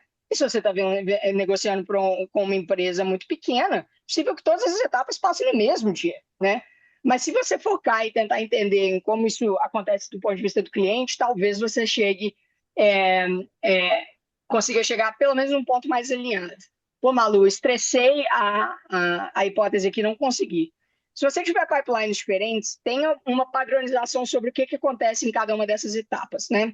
Mesmo que esse pipe tenha, digamos, nomes diferentes, para você criar esses modelos previsíveis, eu tentaria entender, e novamente, acho que a lógica do cliente pode fazer mais sentido aqui, mas se você quiser comparar bananas e maçãs, qual seria o nível de comparação, né? É, e assim, no final das contas, se você tiver pipelines diferentes, não necessariamente, pessoal, ter pipelines diferentes é ruim, né? Mas acho que o ideal é você ter o mesmo nível de documentação para todos, né? O legal de ter tudo unificado é a massa de dados que você consegue gerar disso. Mas, poxa, Malu, realmente não faz sentido diferente. É melhor você ter dados com menor relevância estatística do que dados incorretos, né? Então, eu acho que seriam essas minhas recomendações.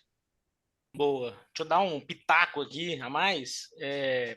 Primeiro, um ponto importante, pessoal, tanto o que eu falei quanto o que a Malu falou, é importante vocês entenderem os conceitos e as lógicas por trás. Então, assim, por exemplo, da Malu, focar em simplicidade, etc.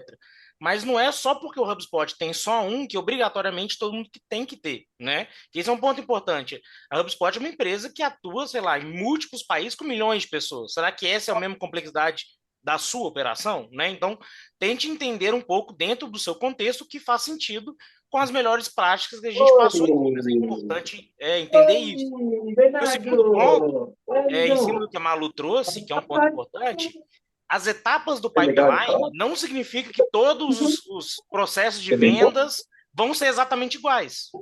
Então, por exemplo, eu tenho lá uma etapa de diagnóstico.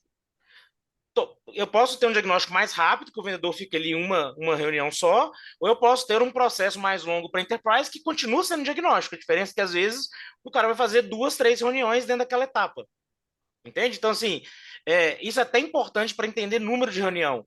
Não existe necessariamente número de reunião padrão. É importante o vendedor entender que etapas de processo de pipeline ou de funil de vendas são objetivos que eu tenho que cumprir com o cliente. Não necessariamente número de reuniões que eu vou fazer. E aí essa lógica de talvez ter um pipeline focado nessas main conversões, do ponto de vista de compra do cliente, eu consigo ajustar, às vezes, com processos diferentes. Às vezes um processo de enterprise, às vezes um processo de small business. Porque, querendo ou não, eles vão passar por checkpoints de compra similares, tá? Show.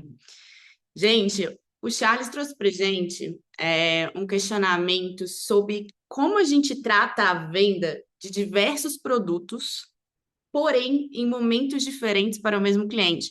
Então, ele traz aqui para a gente, por exemplo, o cliente não fechou a venda, né? Ele não quis o produto. Como é que eu gerencio eu voltar depois de 6 meses para ofertar esse mesmo produto para o cliente? Eu vou deixar o Ivan responder do ponto de vista de vendas, mas que eu nunca vendi um picolé na minha vida, pessoal. Super para transparência para todos vocês. Mas acho que do ponto de vista de Ops, o que a gente tenta fazer é orientar os nossos equipes de vendas para gerar automações, né? Poxa, esse vendedor me falou que não é o momento. Ali um task para daqui a 3 meses voltar, né? E não é incomum, do ponto de vista de Ops, a gente puxar essas listas, digamos, sei lá, em momentos de alta sazonalidade, dezembro é sempre um excelente mês de vendas, porque alinha muito com o comportamento de compra do cliente, né? Nós puxamos os dados de, poxa, quais são os negócios que fecharam no primeiro semestre, deram um close loss no primeiro semestre, e por um motivo de não é o momento certo, né? Isso é um dos dados que os vendedores podem preencher no nosso CRM. Então, do ponto de vista de Ops, eu diria que tem que alinhar com a rotina do seu vendedor, desde que ele saiba usar o produto bem, né? Então, e do ponto de vista de Ops, se eu tiver a data de fechamento do negócio e o estágio, que é close loss, eu posso puxar isso para a nossa equipe. Do ponto de vista de gestão e de vendas, o que que eu considero, tá? Se você jogou para close loss, é porque aquele cara te deu não. Então, aquele dado, aquela métrica, você perdeu. Então, assim, esse é um ponto que a maioria dos vendedores não entendem. Quando eu te falo, vou te dar a resposta daqui a um mês, a tradução é, hoje é não. Talvez daqui a um mês vire sim. Então, do ponto de vista de operação de vendas, se ele te deu um não, ele te deu um close loss, e não quer diferenciar. Pô, tô negociando aqui, preciso checar com o meu diretor de vendas, liberar budget. Preciso de uma semana. Beleza, tá no processo, tá avançando. Agora o cara vira pra você e fala assim: hoje não, talvez daqui a 6 meses você me procura. O que ele tá te falando é, você perdeu essa venda e você pode ter o trabalho de voltar com esse cara daqui a 6 meses, mas eu particularmente considero outra oportunidade. Significa, eu perdi aquela. Então minha taxa de conversão caiu, ele não quis comprar. Pode ser que daqui a 6 meses eu abra uma nova oportunidade. Ele entra dentro do meu pipeline de novo. Pode ser que seja muito mais rápido o processo de venda. Mas é uma coisa nova. Eu particularmente, trato isso como oportunidade nova. Eu acho que o Rodrigo trouxe um ponto aqui importante, que é não se abre um deal fechado, né? Um deal perdido. É super interessante isso, porque estou 100% de acordo, né? Você não. Eu acho que o nosso sistema nem permite a reabertura de um deal, mas tem muito a ver também com qual a expectativa que você vai alinhar para o seu time de vendas. O exemplo oposto é um deal que já foi empurrado 12 vezes, né? Assim, de duas, uma. Ou o seu cliente está te enrolando, ou o seu vendedor está absolutamente convicto de que isso vai vir em algum momento. Então, quando a gente tem essas etapas de o que você precisa perguntar, o que você precisa ter, como que você sai de uma etapa, você evita a interpretação de, não, ele me falou que sim, mas é daqui a pouco. Né, Ivan? Tipo assim, sim, mais ou menos. Pode ser, talvez, né? Você E tem que aí o seu separar a vendedor... diferença do, tipo assim, o cara tem um motivo justo e, cara, por Exato, algum motivo não dá para ir ou ele tá te enrolando. O vendedor sabe no final do dia, entendeu? exatamente. E, Luciano, nós temos isso padronizado em termos de, sim, a partir de qual momento você fecha essa oportunidade, né? E aí tem os sinais que nós temos documentado com o nosso time. Então, o seu cliente falou que agora não é o momento. Não faz sentido você manter esse deal no seu pipeline. Por um motivo muito simples, ele te traz a perspectiva de que você está num lugar onde você não está. Né? De que importa um deal que você falou não agora, para o seu número de janeiro, seu cliente falou que é daqui a 6 meses. Se daqui a 6 meses, fecha o deal, você abre ele de novo daqui a 6 meses, a partir do momento que o seu vendedor, que você tiver essa reconexão com o cliente. Então, acho que o segredo do jogo aí é ter isso documentado de uma forma simples e replicável. Que aí, quando eu vou conversar com o gerente, eu assim, não, mas esse cliente me falou que ele está em problema no processo de compras. Então, eu vou deixar ele aqui no pipe e depois a gente vê. Não, porque você tem esse deal aqui, ele está te falando que você tem 3 vezes mais cobertura do que você de fato tem para chegar no seu resultado. O ponto eu acho que não é nem o prazo, não é nem se é 6, se é 1, se é 2 meses, se é Totalmente. 30 anos. Eu acho que o ponto é, você está avançando nesse processo de venda? Então, assim, tem next step, tem motivo, tem porquê ser daqui a um mês ou daqui a dois? Ou o cara te deu não e te falou, não, me procura daqui a 3 meses. Cara, aí é outra lógica, ele está te dando não. Ele está te enrolando, porque o brasileiro, que isso é uma coisa bem diferente do brasileiro pro americano, tá? O americano vai falar, não quero, tchau. O brasileiro não Totalmente. fala não, muitas vezes, ele vai te enrolar, ele não te responde, ele fala, gostei muito, vou comprar, é sabor comprar, ele não vai comprar. Então, assim, cara, vendedor e gerente tem que ficar em cima disso, porque é muito diferente. Quando você começa a entender, tá, por que que não hoje? Por que daqui a um mês? Por que daqui a dois? O que que vai mudar? Você começa a entender quem tá te enrolando e quem não tá, entendeu? Porque assim, velho, final de dia, vendas é esforço aplicado aonde tem resultado. Se esse cara tá me enrolando, eu não vou ficar atrás dele. Os mineiros, então, que não sabem falar um não de jeito nenhum, sabem muito. Ô, o brasileiro é É. difícil, velho. Vendedor brasileiro é foda. Tá E sempre aí todo eu mundo acho na que pilha. também a Vai gente. assinar? Não. Exato. E aí traz a estrutura, né? O que vocês comentaram, a importância da estrutura dos dados, o que significa, quais são os critérios de um deal fechado, um close loss dentro do seu CRM, né? E aí, falando de estrutura de dados, vou passar aqui para um ponto que a gente fala pouco, A Jaqueline está querendo saber se a gente usa AI no CRM para automatizar as etapas de preenchimento e próximas etapas de um deal. Como é que a gente anda usando isso aí? Eu, a resposta curta é sim. Eu acho que agora nós temos, dentro do nosso próprio sistema, a automatização de avanço dos deals, né? Então, dependendo da etapa do deal stage, o forecast é atualizado automaticamente. Pelo simples motivo de é uma coisa a menos para o meu vendedor fazer. Uma coisa a menos para ele fazer é uma coisa, digamos que é 5 minutos a menos que ele gasta em admin, 5 minutos a mais que ele gasta com o cliente, que é onde é o tempo mais bem gasto, né? Então, a gente tem usado AI para isso. Nós temos os sumários de AI, né? Os resumos de AI que te dão uma leitura do que está acontecendo dentro da oportunidade. Então, de forma muito fácil, e eu lembro, quando eu trabalhava com implementação de HubSpot antes, você pode chamar de negociação complexa aí, logando os e-mails, né? São páginas e páginas. O sumário de AI dá uma leitura de tudo que está acontecendo e tenta identificar para o nosso gerente onde focar. E nós temos riscos também, né? Riscos de deal com base em toda a nossa massa de dados, com a informação que está logada no CRM. Assim, seu gerente deveria priorizar isso de forma. Esse deal está em verde, amarelo ou vermelho. Nosso score é em números mesmo, mas são funcionalidades do Sales Hub que a gente usa internamente também. Show. E, passando aqui, a Débora, bem nesse campo de estruturação de dados ainda, que eu acho que é extremamente importante para a gente conseguir essa visibilidade de forecast pipeline e também para a implementação desses recursos de AI, ela questiona para a gente esses campos abertos que a Malu comentou. Como é que esses campos abertos não dificultam a extração dos nossos relatórios, né? Porque eles são difíceis de medir quantitativamente, né? O que vocês Total, recomendam aí para gente? ótima pergunta. Dos campos que eu trouxe, só tem dois que são abertos. Eu acho que é só nossos próximos passos. Os outros, deal stage e forecast category são padronizados, são um drop-down. Valor é o valor do deal, né? E aí, normalmente, a nossa regra é o que você mandou na proposta para o cliente, né? Então, o que o cliente viu. É, a única que é aberta é uma descrição dos próximos passos. A data do próximo passo é data e leitura do gerente, né? Sinceramente, nós temos várias outras etapas, outras propriedades também que ajudam a triangular. Por exemplo, isso está incluído no seu forecast nível de diretor, né? Só faz sentido em termos da, da operação que a gente usa, mas notas em próximos passos e nota de gerente acabam sendo a mesma coisa para níveis diferentes, né? Próximos passos é uma leitura do vendedor, o que está acontecendo, o gerente é um sumário. Então, eu acho que a resposta a gente não, de fato, campos abertos são mais desafiadores, mas a gente só tem esse, porque aí ajuda a ter uma leitura também do que está acontecendo, né? No final das contas, eu sempre vou confiar no que a pessoa mais perto do meu cliente está falando, caso eu precise consultar. Mas eu não uso as notas do que o gerente está falando para triangular meu resultado, é mais para uma validação. Total. E assim, no fim das contas, os números ele não conta o cenário completo sem essa data, né, Totalmente. qualitativa. E a gente do pós-vendas, né, ali do Customer Success, a gente aprecia muito essas notas desde o processo de vendas. Toda esses recursos, essa informação sobre o processo de vendas, o que o cliente estava buscando durante essas conversas, isso gera valor ali para o cliente depois da compra também. Então, é Totalmente. extremamente importante.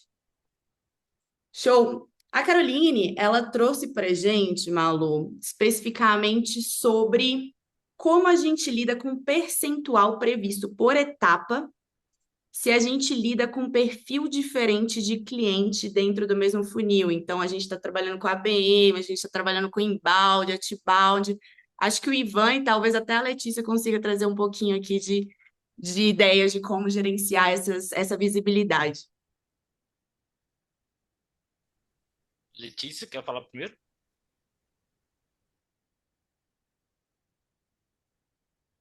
É, nesse sentido, né, vamos considerar a recomendação de manter o mesmo pipeline, mas com diferentes ali. Pelo que eu entendi, quando a gente fala inbound, outbound, ABM, a gente também está falando muito da fonte do contato, né? Então a gente tem perfil do contato e a gente tem fonte do contato. Perdão, eu congelei? Para mim, eu pareço que eu tô congelada. A imagem tá, o áudio segue. Tá, eu vou tirar aqui meu vídeo que acabou de dar um problema, me surgiu um pop-up do Zoom aqui. É, Então a gente tem tanto o perfil de contato que a gente segmenta, quanto também origem do contato. Perfil, a gente consegue segmentar ali muito bem através de propriedades, né? Então, tendo uma boa estrutura de dados, tanto de objetos, o que que a gente vai considerar contato, o que que a gente vai considerar negócio, e os campos que a gente vai usar para identificar aquele contato e aquele negócio, esses campos é algo muito simples da gente criar no CRM e também popular. Essa, né, pode popular automaticamente, pode popular por input manual, né, dos vendedores. E também tem a parte da fonte do contato, de onde que ele vem. Então, inbound, outbound, a fonte original dele. É, gente, o meu vídeo que tá dando problema. Não é nem internet. Ele tá desconfigurando aqui do nada. Eu vou tirar e vocês me ouvem assim Tá dando mesmo. para te ouvir bem. Ótimo. Então, a HubSpot, uma coisa que a gente faz muito bem é rastrear a fonte original do contato, como também a fonte mais recente do contato. E utilizar isso para criar relatórios para a gente entender, né, de onde que vem aquela receita. A gente consegue utilizar essa fonte original ou a fonte mais recente para também filtrar os relatórios e estabelecer ali, por exemplo, né, receita fechada por fonte ou então, negócios fechados, negócios perdidos por fonte, tudo isso se traduz em campos dentro do CRM. Então, ainda que a gente tenha o mesmo pipeline, a gente consegue segmentar as nossas análises através desses campos. Então, nem tudo a gente precisa separar em pipelines para ter boas análises. A gente pode utilizar apenas um campo para fazer essa filtragem e entender ali, né, de onde que está vindo o nosso lead, e onde que a gente está fechando mais, né? Além disso, HubSpot também tem uma funcionalidade muito interessante que ajuda é, nessas análises de uma forma mais aprofundada, que são nossos relatórios de atribuição de receita multitoque. Esse multitoque como a HubSpot consegue, eu vou até mostrar aqui para até é, ficar mais fácil, né, de vocês visualizarem o que eu estou falando.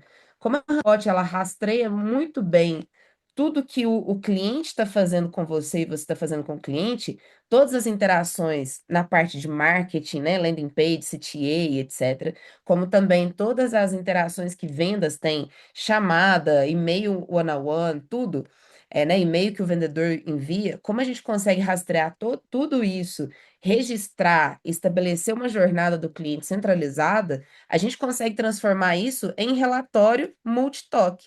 Então, o multitoque dentre todas essas interações que ele está tendo na jornada dele, onde é que está me gerando mais dinheiro? A gente consegue trazer isso em níveis macro, né? Então, fonte original do contato, como eu falei, ele vem de rede social, né? Ali uma fonte mais inbound, ele vem de outbound. Aqui, como que eu estou trabalhando ele? Eu estou trabalhando ele com landing pages, né, as interações dele, com chamada da equipe de vendas, como que cada um desses conteúdos, desses tipos de conteúdo, lá na ponta, me traz dinheiro. Então, a gente consegue trazer isso porque a HubSpot está rastreando essas interações do cliente a todo momento e centralizando, né, essas interações do cliente, comportamento do cliente e também a parte comercial, né, os negócios, a gente está registrando aqui na HubSpot, está registrando valor, a gente consegue entender também qual que é a fonte e a interação que está ajudando a influenciar mais receita. Então, aqui, né, são algumas funcionalidades que a gente consegue mencionar, propriedade, propriedade de fonte com o rastreamento da HubSpot e também esses relatórios de atribuição de receita. Boa. Vou só complementar um ponto importante. Não necessariamente critério de life cycle ou critério de conversão, ele precisa necessariamente mudar para o canal. Então, assim, sei lá, eu defini que lead qualificado para minha empresa é uma lead que eu tenho XYZ informações definidas. Cara, se tem esse tanto de informação definida, ele virou uma lead. Independente se ele veio de outbound, inbound, o que trouxe esse cara. A partir do momento que ele cumpriu aqueles critérios, ele passou para aquele segmento. E aí a gente pode olhar da onde que ele veio, né? Eu posso ver, por exemplo, analisar por canal a taxa de conversão e resultado. Mas não necessariamente eu preciso pensar num ciclo de vida por determinado fonte, né? Porque o SQL ele tende a não mudar, o Sales Accepted Lead tende a não mudar, o conceito de MQL ele também tende a não mudar, independente da fonte. Perfeito. Obrigada, Ivan. Letícia, obrigada por demonstrar aí pra gente. Ficou claríssimo como que a gente consegue visualizar isso dentro da HubSpot. Gente, eu sei que o nosso tempo está curto, a gente tem muitas perguntas. Obrigada por interagirem, por trazerem esses questionamentos. A gente está documentando tudo isso, tá?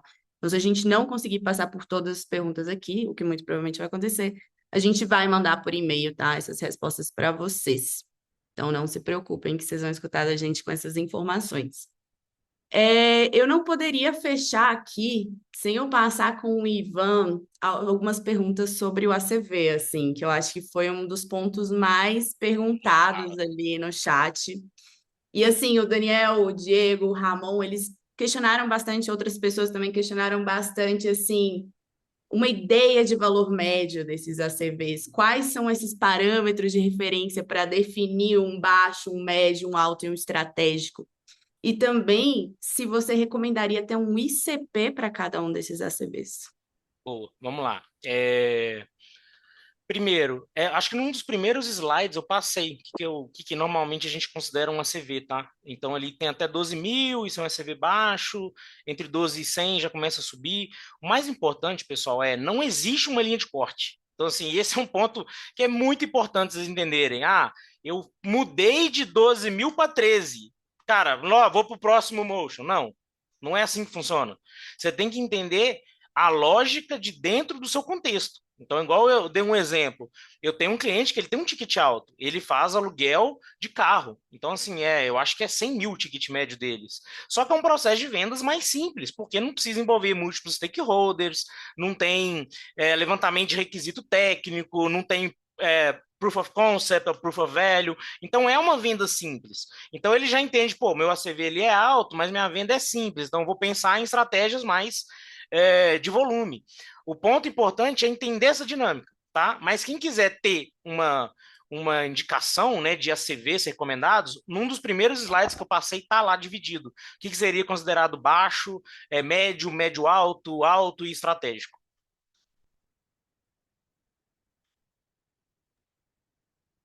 Perfeito. E a outra pergunta era o quê? Do ICP. Exato, do ICP. Foi o que ficou Boa. faltando. E aí o que eu vou trazer, tá? Em relacionado a isso. Quando a gente pensa em Ideal Customer Profile, né?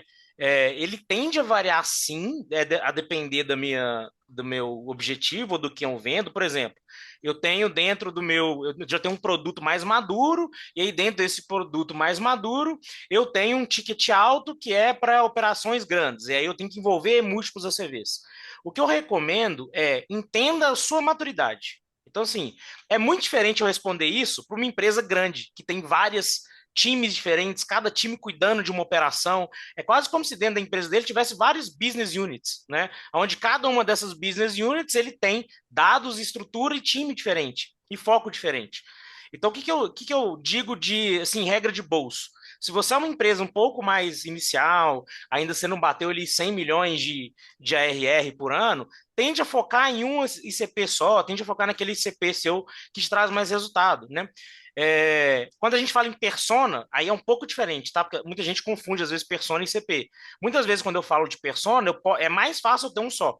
Porque ali, quando eu estou falando de persona, eu estou falando de dores, problemas, e aí tende a ser muito parecido. Então, assim, um gerente de um enterprise e um gerente de mid-market, eles podem ter dores similares, tá? Quando a gente fala ICP, ele tende a ser um pouco mais diferente, porque eu estou falando de Ideal Customer Profile, não necessariamente de persona, mas a regra, assim, tenta simplificar sempre. Só complica a sua operação, igual a Malu falou, se for realmente necessário, isso vai te dar mais resultado.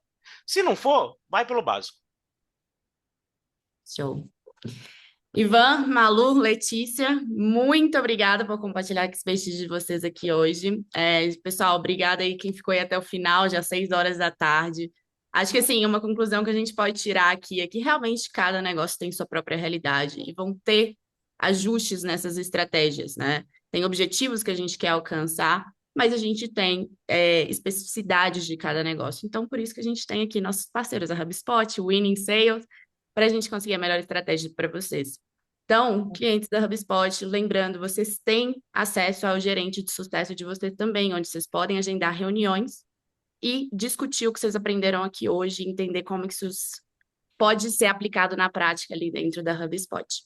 E só um Então, adendo, Paula. A Claro. Winning é parceiro da HubSpot, tá? Sim. Então, a gente tá acostumado a trabalhar com muitos clientes que têm HubSpot, querem implementar HubSpot, e eles precisam muitas vezes dessa ajuda para entender, pô, dentro da minha receita, o que é a melhor prática, como é que eu posso dividir isso, como é que eu estruturo isso.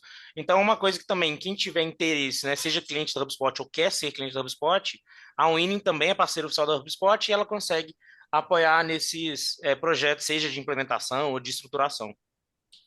Exatamente.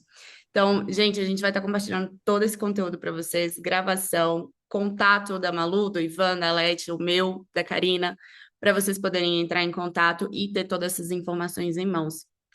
Então é isso. Muito obrigada pela participação de todo mundo. Muito obrigada pelo conteúdo muito rico e boa tarde aí para vocês. Boa semana. Tchau, Valeu, tchau. pessoal. Boa tarde.